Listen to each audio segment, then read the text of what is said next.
সংখ্যালঘু সংগ্ৰাম পৰিষদৰ দৰং জিলা সমিতিৰ উদ্যোগত এই দলগাঁৱত মঙলদৈ কৰিম চকত জেএনএম যিটো ব্যক্তিগত হস্পিটেল আছে এই হস্পিটেলত যি জঘন্য ঘটনা হৈছে সেই জঘন্য ঘটনাৰ প্ৰতিবাদত আমি আজি এটা প্ৰতিবাদ সাব্যস্ত কৰিছোঁ।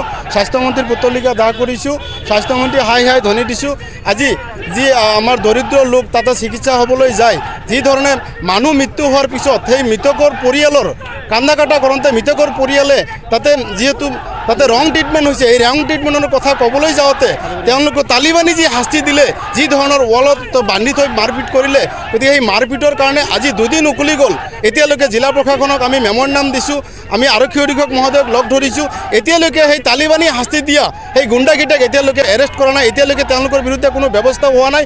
গতিকে আজি আমি অসম সংখ্যালঘু সংগ্ৰাম পৰিষদে দৰং জিলা সমিতিয়ে এই প্ৰতিবাদ কৰিছোঁ।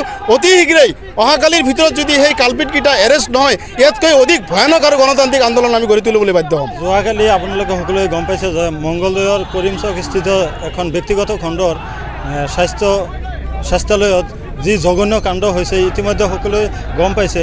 আৰু এই ডক্টৰসকলৰ যি মানসিকতা সেই কাণ্ডৰ বিৰুদ্ধে আমি আজি প্ৰতিবাদ সাব্যস্ত কৰিছোঁ।